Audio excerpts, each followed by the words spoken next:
उत्तर प्रदेश में श्री योगी आदित्यनाथ जी जब तक रहेंगे तब तक भारतीय जनता पार्टी की सरकार बनती रहेगी। इसलिए कि योगी आदित्यनाथ जी कर्मठ नेता हैं, ईमानदार ने। मैं आपके चैनल के माध्यम से एडवांस उनको जन्मदिन की बधाई शुभकामनाएं देता हूं कि ईश्वर उनको स्वस्थ रखे और दीर्घायु रखे, ताकि जनता जनार्दन की सेवा करते रहें। कम से कम मैं स्वयं अपने गांव में 100 लोगों का आंख का ऑपरेशन कराया हूं फ्री में। मैं और वह माधव मुकुंद हॉस्पिटल है दिलदार के करीब गांव सभाएं हैं, उसमें से यदि 56 गांव सभाएं आप बता देंगे कि जातिगत उत्पीड़न हुआ है तो हम आपकी बात मान लेंगे। लेकिन सच्चाई यह है कि मैं इस बात से कोई भी समाजवादी पार्टी की सरकार ही नहीं जो है दबे कुचले लोगों के बदौलत बनी थी। उधर 4 बार बहन जी मुख्यमंत्री रही, यही समाज जो है उनको मुख्यमंत्री बना, इनसे जो है उब करके। स्वागत है सर, क्या कहेंगे 2027 को लेके? जिस तरीके से सपा कह रही है कि 2027 हमारा है, और उधर लेकिन 2024 आज 1 साल पूरा हो गया। 4 जून के दिन ही रिजल्ट आया था, समाजवादी पार्टी अप्रत्याशित जीत हासिल करी। क्या इसमें सीखते हुए बीजेपी 2027 में अच्छा प्रदर्शन करेगी? देखिए, ऐसा है कि हर चुनाव का अलग अलग परिदृश्य होता है। लोकसभा का चुनाव अलग होता है, विधानसभा के चुनाव अलग होते हैं, पंचायत के चुनाव अलग होते हैं। उत्तर प्रदेश में श्री योगी आदित्यनाथ जी जब तक रहेंगे तब तक भारतीय जनता पार्टी की सरकार बनती रहेगी। इसलिए कि योगी आदित्यनाथ जी कर्मठ नेता हैं, ईमानदार नेता हैं और काम करने वाले हैं, मेहनती हैं। इसलिए यहाँ की जनता योगी आदित्यनाथ जी को चाहती है और पसंद करती है। और आज 8 साल हो गए सरकार उत्तर प्रदेश चलाते हुए। श्री योगी आदित्यनाथ जी महाराज जी का कल जन्मदिन भी है। मैं आपके चैनल के माध्यम से एडवांस उनको जन्मदिन की बधाई शुभकामनाएं देता हूँ कि ईश्वर उनको स्वस्थ रखे और दीर्घायु रखे, ताकि जनता जनार्दन की सेवा करते रहें। तो माननीय योगी आदित्यनाथ जी के नेतृत्व में उत्तर प्रदेश में जो दोबारा सरकार बनी है, आज तक इतिहास में किसी ने दोबारा सरकार नहीं बनाई, तो जनता में उनकी स्वीकारता है। जनता में रात दिन काम करते हैं। बार के लिए स्वीकार कर रही जनता की? तीसरी बार क्या, चौथी बार, 5वीं बार भी जनता उनको स्वीकार करेगी। श्री योगी आदित्यनाथ जी गोरखपुर से 5 बार लगातार सांसद बने हैं, मुख्यमंत्री भी लगातार बनते रहेंगे। इसलिए कि जनता की सेवा करते हैं, जनता जनार्दन में रहते हैं, जनता से मिलते हैं और लोगों के सुख दुख हालचाल लेते रहते हैं। इसलिए जनता, और सबसे बड़ी चीज़ है कि इस सरकार के अंदर गुंडा राज खत्म है। जो पहले की सरकार थी वो गुंडों से डरती थी, अब की सरकार से, योगी जी की सरकार से गुंडे डरते हैं। लेकिन कुछ लोग तो रोज उनको इस्तीफा दिलवाते रहते हैं कि योगी जी अब केंद्र में चले जाएंगे, योगी जी मठ में चले जाएंगे, अब योगी जी से उत्तर प्रदेश संभल नहीं रहा है। लोग इस्तीफे पे इस्तीफा लगाए रखे हैं, लेकिन योगी जी अभी टिके हुए हैं बहरहाल। तो क्या योगी जी इन लोगों के बातों में आके इस्तीफा दे के मट जाएंगे या केंद्र चले जाएंगे? देखिए, योगी जी का विशाल हृदय, हिंदू युवा सम्राट हैं। उत्तर प्रदेश में कोई जानता नहीं था कि योगी जी मुख्यमंत्री भी बनेंगे। ये सब कुदरत प्रकृति कराती है। जनता का जनमानस था, उत्तर प्रदेश की जनता त्राह त्राह हो चुकी थी गुंडा राज से, सपा के, मायावती बसपा के भ्रष्टाचार से। और यहाँ विकल्प के तौर पर योगी आदित्यनाथ जी स्वच्छ, ईमानदार, बेदाग छवि के थे। और जनता ने और केंद्रीय नेतृत्व ने फैसला किया कि गुंडा राज, भ्रष्टाचार को ख़त्म करने के लिए योगी आदित्यनाथ का राज बहुत ज़रूरी है। इसलिए श्री योगी आदित्यनाथ जी को मुख्यमंत्री उत्तर प्रदेश का बनाया गया। सुनने में आ रहा है कि ओवैसी जो है गठबंधन में शामिल होने वाले हैं, इंडिया गठबंधन में, यानी कि जो बिहार में भी चुनाव आएगा वहाँ भी सूत्रों के हवाले से खबर है, यहाँ तक कि ओवैसी भी उसी पार्टी को समर्थन करेंगे और आने वाले समय में उत्तर प्रदेश में भी ओवैसी इंडिया गठबंधन को समर्थन करेंगे। तो कहीं ना कहीं जो लोग आरोप लगाते थे कि बीजेपी के बी टीम के रूप में ओवैसी काम कर रहे हैं, तो इसको कैसे देखते हैं? क्या अगर ओवैसी इंडिया गठबंधन के साथ शामिल हो जाते हैं तो एक तरफा लोग जो कह रहे हैं कि मुस्लिमों का वोट जो है इंडिया गठबंधन को मिलेगा, इससे कहीं ना कहीं बीजेपी को बहुत बड़ा नुकसान। देखिए, ओवैसी साहब कभी इंडिया गठबंधन में नहीं शामिल होंगे। उनके पिताजी सलाउद्दीन ओवैसी साहब ने हमेशा कांग्रेस का विरोध किया और कांग्रेस के खिलाफ ही MIM का गठन हुआ है। MIM बहुत पुरानी पार्टी है, शायद 1965 या 68 की लगभग पार्टी है ये। और तेलंगाना में उसका अच्छा स्कोप है, हैदराबाद में उसके तेलंगाना में 7-8 MLA हैं।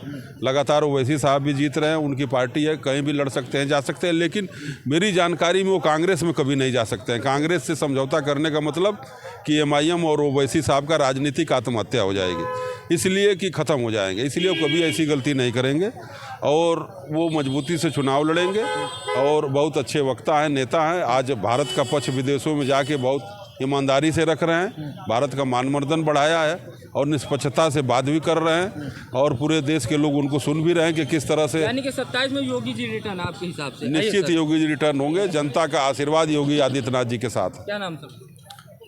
प्रेम सागर राजभर। जी राजभर, ये बताइए कि राजभर समाज इस बार, जैसे को लोग आरोप लगाते हैं कि बीजेपी के सरकार में सबसे ज़्यादा उत्पीड़न अगर किसी का हो रहा है तो दलितों का हो रहा है, पिछड़ों का हो रहा है। यानी कि लोग जैसे कि समाजवादी पार्टी के ऊपर आरोप लगाते थे कि जब समाजवादी पार्टी थी तो गुंडों का पार्टी थी, यादों का सत्ता चलता था, तो वही तरीके से लोग बीजेपी पे आरोप लगा रहे हैं कि यहाँ पे क्षत्रियों का ज़्यादा वर्चस्व है और जो है दलितों का और पिछड़ों का उत्पीड़न हो रहा है। तो क्या लग रहा है आपको, क्या इसमें विपक्ष की जो आरोप है उसमें सत्यता है या सिर्फ वोट बैंक की राजनीति? ये केवल वोट बैंक की राजनीति है और मैं बहुत सच्चाई पूर्वक आपको बता रहा हूँ कि जब आप गांव में जाइएगा जहाँ दलित और पिछड़ा वर्ग मतदाता हैं, वह वर्तमान की जो भाजपा की सरकार है और इस सरकार के मुख्यमंत्री माननीय योगी जी जो हैं, इनकी ईमानदारी और गरीबों की सेवा से गरीब जो है पूर्ण रूपेण इतना प्रभावित है। उदाहरण के तौर पर इस उत्तर प्रदेश में कोई ऐसा गांव नहीं होगा, मैं बिल्कुल सच्चाई बता रहा हूं, कोई ऐसा गांव नहीं होगा जिस गांव सभा में 40 से 50 आवास न बने हों। कोई ऐसा गांव नहीं है, चूंकि हम गांव में रहते हैं, कि उस गांव का हर गरीब 5 किलो प्रति यूनिट मुफ्त में राशन पा रहा है। तो कह रहे हैं 5 किलो में क्या होता है? ये 5 लाख का फ्री में इलाज, कम से कम मैं स्वयं अपने गांव में 100 लोगों का आँख का ऑपरेशन कराया हूँ फ्री में, मैं। और वह माधव मुकुंद हॉस्पिटल है दिलदार नगर में, वह जो है आयुष्मान भारत के तहत लाइसेंस प्राप्त है और फ्री में जो फेको सिस्टम से आँख का ऑपरेशन हो रहा है, कम से कम 100 से ऊपर बुजुर्गों का, महिलाओं का और पुरुषों का ऑपरेशन, वे लोग कार्ड से फायदा हो रहा है आपको? बिल्कुल बिल्कुल 100 लोगों का। मैं जब मेरे माँ और बाप दोनों का ऑपरेशन हुआ है स्वयं। आयुष्मान कार्ड के तहत? हाँ, क्यों, हम राजभर हैं तो हमारे पास खेती बाड़ी नहीं है, तो इसी सब विचारों से प्रभावित होकर तो गरीब भाजपा के साथ खड़ा हो रहा है। अब रही बात, आपने एक प्रश्न पूछा, बहुत महत्वपूर्ण प्रश्न, कि भाई समाजवादी 2017 से पहले समाजवादी पार्टी के ऊपर प्रदेश की जनता आरोप लगाती थी, ये गुंडों की पार्टी है, जातिवादी है, ये है वो है तमाम, तो वे लोग ऐसा करते थे। लेकिन भाजपा सरकार में आप कहीं नहीं बता पाए, इक्का दुक्का तो छिटपुट घटनाएं होती रहती है हर जगह, यहाँ पर भी हो जाएगी, लेकिन यह आरोप नहीं लगा सकते हैं कि राशन मिल रहा है तो एक वर्ग को मिल रहा है, वह सारे वर्ग को मिल रहा है। आवास मिल रहा है तो एक किसी एक वर्ग, धर्म और जाति के लोगों को, ऐसा नहीं है, सबको मिला। आयुष्मान भारत सबके लिए है, किसान सम्मान निधि सबके लिए है, सारी व्यवस्था जो है। और गाँव के गरीब को, भाई आप लखनऊ में रहते हैं, दिल्ली में रहते हैं, तो गांव के विषय में कम जानते हैं। गांव के लोग को रोजी और रोटी की आवश्यकता सबसे अधिक होती है और वह व्यवस्था जो है भारतीय जनता पार्टी की सरकार है और योगी जी की सरकार जो है करने में सक्षम है। समाज से आते हैं, यानी कि आप दलित समाज से आते हैं, तो मोस्टली ओबीसी या दलित में आते होंगे लोग, जो बार बार आरोप लगा रहे हैं ये लोग कि सबसे ज़्यादा उत्पीड़न अगर इन समाज के लोगों का हो रहा है तो भारतीय जनता पार्टी में हो रहा है। आप ग्रामीण स्तर से आते हैं, इसमें कितनी सत्यता है? क्योंकि ये सब चीज़ें ज़्यादातर ग्रामीण स्तर में होता है, क्या इसमें सत्यता दिखाई दे रही है? वास्तविकता ये है कि बीजेपी के राज में ये लोग सुरक्षित? उत्तर प्रदेश में लगभग 56,000 के करीब गांव सभाएं हैं। उसमें से यदि 56 गांव सभाएं आप बता देंगे कि जातिगत उत्पीड़न हुआ है तो हम आपकी बात मान लेंगे, लेकिन सच्चाई यह है कि मैं इस बात से कोई भी व्यक्ति नकार नहीं सकता है कि हर गांव में, और प्रदेश बड़ा है तो कुछ न कुछ अवांछनीय तत्व तो जरूर होते हैं। तो एक व्यक्ति जो है समाज का निर्माण नहीं करता है, वह व्यक्ति का दोषी व्यक्ति दोषी होता है, समाज दोषी नहीं होता है। उसके खिलाफ भी योगी सरकार में कठोर कार्रवाई होती है। यदि वह गरीब को, दलित को, वंचित को, शोषित को यदि वह जो है प्रताड़ित करता है तो उसके खिलाफ भी उतनी ही कठोर कार्रवाई होती है जितनी कठोर कार्रवाई जो जम्मू कश्मीर के आतंकवादियों के खिलाफ होती है। ये आरोप लगाते हैं कि जो बीजेपी को वोट दे दिया, चाहे ओबीसी समाज से आए, चाहे मुस्लिम समाज से आए, चाहे एससी समाज से आए, वो कहते नहीं, अगर हमको वोट नहीं दिए हैं, बीजेपी को वोट दे दिए हैं, तो हमारे ये लोग असली ओबीसी वाले नहीं हैं। असली ओबीसी वाले वो हैं जो समाजवादी पार्टी और कांग्रेस को ये तो देखिए, इस देश की जो धारणा है, यह धारणा आज की नहीं है। यह देश जो है लगभग 800 वर्ष मुगलों का गुलाम रहा है, 200 वर्ष अंग्रेजों का गुलाम रहा है। यह मानसिकता के लोग जो गांव के चौधर होते हैं, इसी मानसिकता पर आज भी गांव को चलाना चाहते हैं। और हाँ, और गांव का गरीब नहीं कहता है कि हम बीजेपी को नहीं वोट देना चाहते हैं। वो चौधर जो होते हैं, जो शोषण करना चाहते हैं, वह प्रचार में लगते हैं कि भाई जो गरीब होगा, जो पिछड़ा होगा, वह भाजपा को वोट देगा तो वह पिछड़ा नहीं है। भाजपा की सरकार जब भी बनी है, इन्हीं पिछड़े और दलित के बल पर बनती है। चाहे जिसकी भी सरकार देख लीजिए, पीछे आइए 2017 के पहले समाजवादी पार्टी की सरकार इन्हीं जो है दबे कुचले लोगों के बदौलत बनी थी।